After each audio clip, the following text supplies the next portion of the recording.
Agora, quero convidar o nosso homenageado, o excelentíssimo senhor deputado Eduardo Bolsonaro, para que ocupe a tribuna para o seu pronunciamento.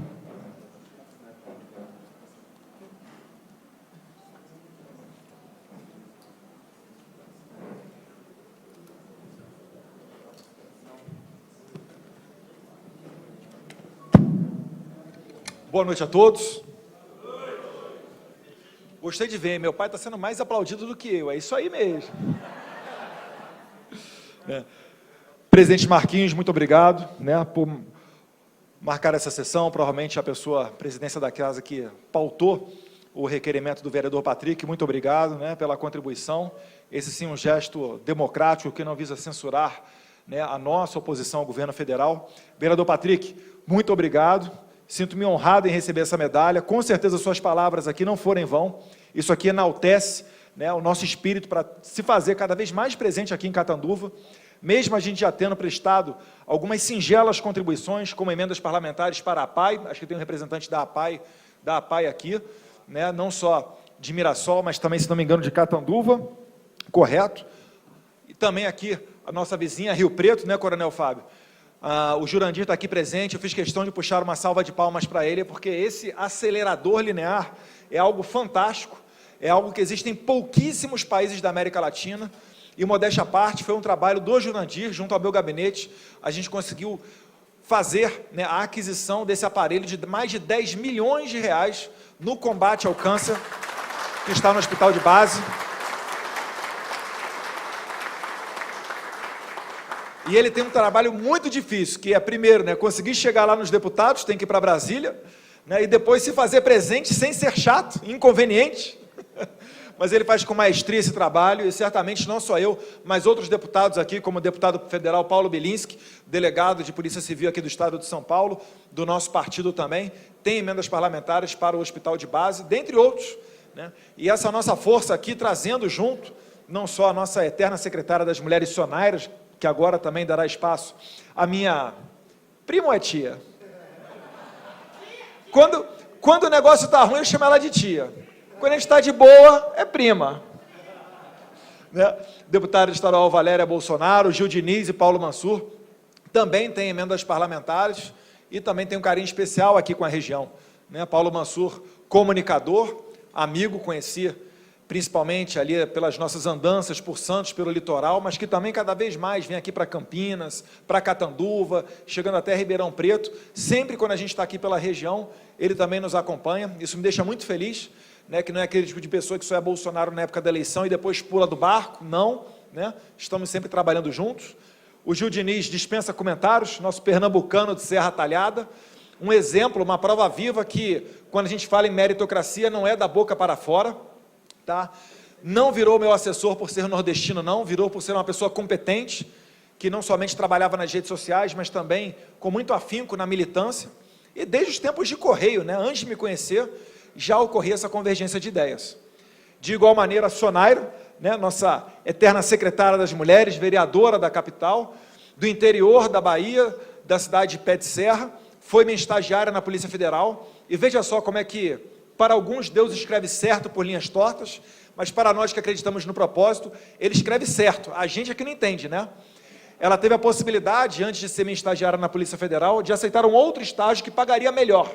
No entanto, sabe-se lá Deus por quê, ou bem sabe Ele, ela acabou sendo a minha estagiária na PF, aquele humilde escrivão da Polícia Federal, que sempre disse que jamais entraria na política, mas por ver as injustiças contra o meu pai, num tempo de politicamente correto, para o qual, inclusive, criaram a palavra homofobia, que naquele tempo não existia, Estou voltando aqui a 2010, tempos, prezado Luiz Pereira, que o nosso eterno também, presidente da Comissão de Direitos Humanos, deputado pastor Marco Feliciano, sofria com uma militância, um ativismo LGBT muito forte dentro daquela comissão, e vocês vão lembrar dessa passagem que eu vou citar, porque é nesse tempo em que o Bolsonaro dá, talvez, a sua entrevista mais vista na internet, onde ele termina: não quer ir para Pedrinhas, é só não sequestrar, não roubar, que você não vai para lá, não é isso? Vocês lembram daquela frase tranquila do deputado?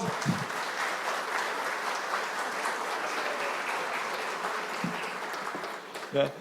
E aquilo dali, né, pisando fora do politicamente correto, é que ele se tornou o deputado federal mais votado do Rio de Janeiro em 2014, com 464 mil votos, e eu, Marquideu, que era um escrivão da Polícia Federal, né, acabei me elegendo terceiro lugar ali no PSC, o magrinho PSC de 3 deputados de São Paulo, me elegi com 82.224 votos.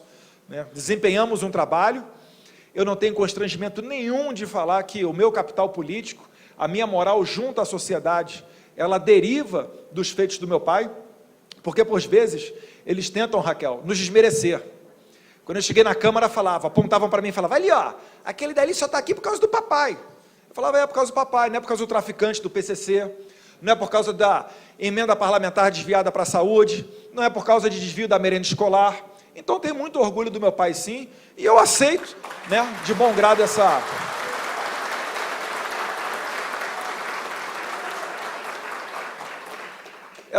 esse rótulo, né, de bolsominion, né, com muita alegria, né, meu amigo Renan da Mata também, que trabalhou na Secretaria de Habitação durante o governo do presidente Bolsonaro, e agora está aqui junto com o governador Tarcísio. Também agradeço muito, meu amigo, a sua colaboração, por estar aqui rodando o estado de São Paulo junto comigo, e a gente poder desenvolver vários trabalhos juntos. Certamente é só o começo, pode ter certeza. Né? Isso dito, eu queria aqui deixar claro que nós, bolsonaros, temos uma marca muito forte, que é a marca de quem tem lado. Né? Eu acho que a nossa vinda para a política, ela veio muito para ser um divisor de águas, para acabar com aquela questão do político padrão, que quer falar sim para todo mundo, quer ficar bem com todo mundo. É por isso que eu deixo claro aqui que essas medalhas que eu estou recebendo aqui hoje, eu dedico elas ao Valmir Pinotti, um preso político aqui de Catanduva, que está usando tornezeleira eletrônica por ter se envolvido nas manifestações de 8 de janeiro.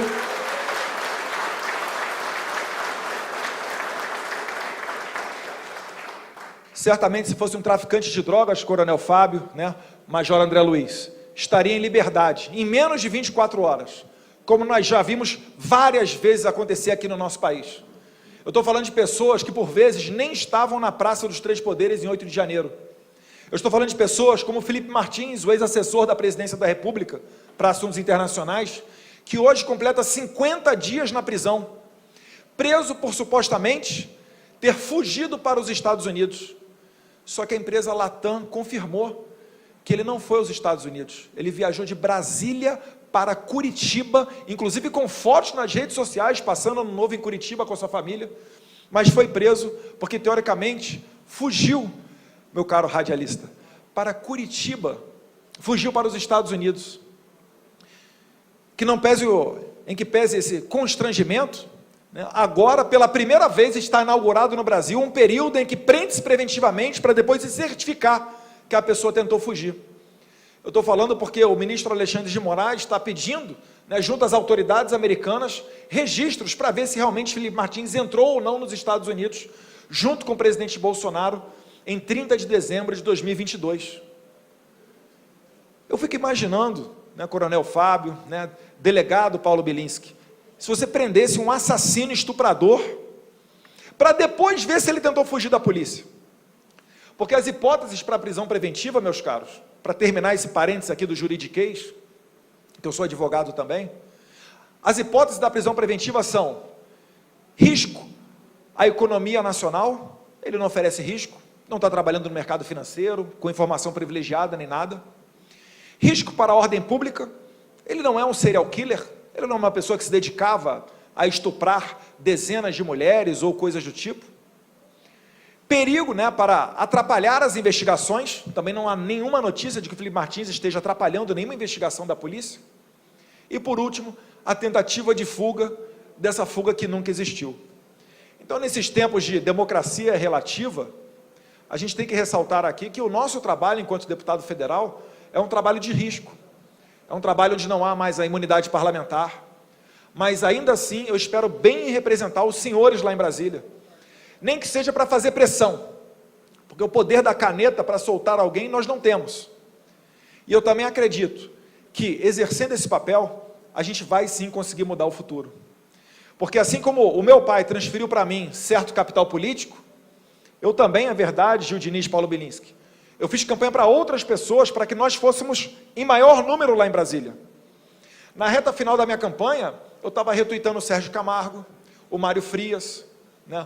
O Bilinski está aqui para comprovar. O assessor dele, né, um amigo nosso em comum, veio falar, o Paulo Bilinski, delegado da Polícia Civil. Se eu fosse parar para pensar só no meu umbigo, eu pensaria o quê, prezado Leandro Monteiro? Um concorrente a mais. Vou limar ele do meu partido, vou jogar ele para outro partido, ou, se possível, enterrar a candidatura dele, porque é instrutor de armamento e tiro, delegado da Polícia Civil, vai comer parte dos meus votos. E eu fiz justamente o contrário, porque lá em Brasília, não adianta você ficar sozinho. O presidente Bolsonaro nos provou isso. Sozinho lá, uma andorinha não faz verão, é igual aqui na Câmara de Vereadores. Se um vereador quiser dar pancada em todo mundo sozinho, vestir só ele a carapuça de honestão, fazer média com o povão, ele não vai conseguir aprovar as questões dele aqui dentro, e provavelmente vai ficar até em maus lençóis, a depender de como seja a sua conduta. Então, lá em Brasília, eu fico muito feliz que hoje em dia a gente tem um Bilinski, tem o Mário Frias, tem um Polon, tem uma Júlia Zanata, Carlos Jordi, delegado Ramagem e tantos outros, porque a gente tem que ser na prática aquilo que a gente fala, não pode ser hipocrisia, né? Como a população infelizmente acabou se acostumando com a política, né? Criando ojeriza. Não pode ser igual a alguns que se elegem com a bandeira de Bolsonaro e depois da eleição pulam fora. Vou relembrar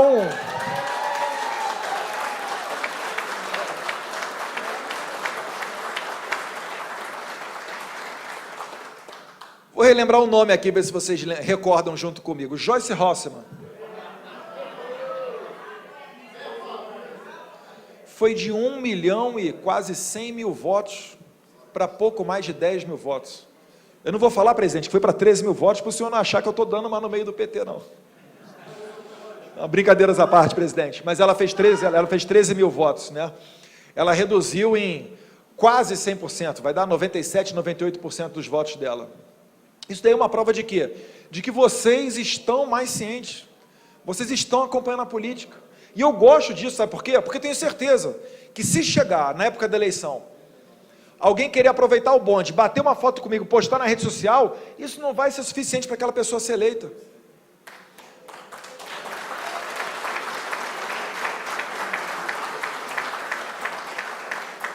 É por isso, meu amigo Rebelato, que eu tenho muita tranquilidade de caminhar com você aqui pela região, porque eu sei que as pessoas que me acompanham na rede social já entenderam que a gente já está junto há muito tempo, não é uma mera aliança partidária, de conveniência, de circunstância. A gente está imbuído dos princípios de Deus, pátria, família e liberdade. A gente sabe, né, a luta que foi com Bolsonaro em Brasília, na questão da redução de impostos. A gente pode trabalhar para tentar fazer isso aqui chegar na ponta também. Porque todo mundo, né, o governo do estado tem o ICMS, né, o governo local tem o IPTU municipal. Eu lembro a luta, Gil Diniz, Valéria, né, o Mansur está mais recente, chegando agora também. Mas do que foi ali na questão do governo Dória, para não aprovar, né, aquele projeto de lei que deu ao Dória poderes para aumentar o imposto.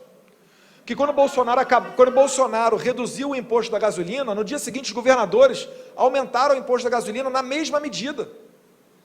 E o que a gente queria, na verdade, é sempre atender ao interesse público. Eu finalizo aqui citando agora especificamente Catanduva, né, o setor sucro. Então vamos trabalhar para reduzir isso daí. A gente está querendo aqui colocar adiante o setor sucroenergético, a placa que a gente recebeu aqui da associação não é uma placa à toa, muitas das vezes é um trabalho silencioso. Quando nós fomos, por exemplo, à Índia, o segundo país mais populoso do mundo, fui lá em janeiro de 2020 com o presidente Bolsonaro, um dos assuntos que estavam na mesa era a questão do etanol, e a Índia hoje em dia está fazendo a transição energética para aproveitar o etanol ou o combustível misturado na sua frota de carros.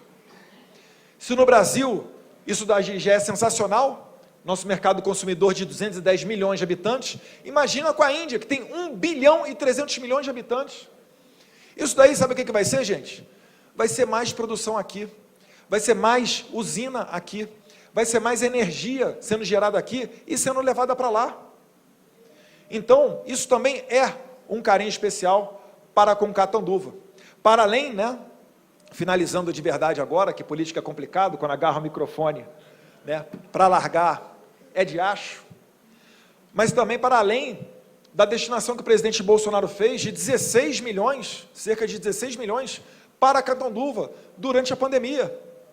O presidente que deu, né, ao povo, com dinheiro do pagador de impostos, mais de 600 milhões de doses de vacina. O Brasil foi tão abençoado que o brasileiro que quisesse se vacinar, ele escolhia que marca de vacina ele quisesse. E aí, quando alguns tentam chamá-lo de genocida, né, realmente as pessoas passam a torcer por aquele que é injustiçado. É igual um filme do Rocky Balboa. Vocês já assistiram Rocky Balboa? Como é que é o filme do Rocky? É o Rocky tomando pancada o filme inteiro. E vocês torcem para quem? Para o Rocky. E no final, quem é que ganha? Pode ter certeza que a história do Brasil, ela também será assim. E eu tenho certeza que em 2026, ou Bolsonaro vai voltar, ou alguém que ele indicar vai voltar, porque essa nossa história não vai acabar aqui não. Muito obrigado, Catanduva. Brasil acima de tudo. Deus acima de todos. Muito obrigado.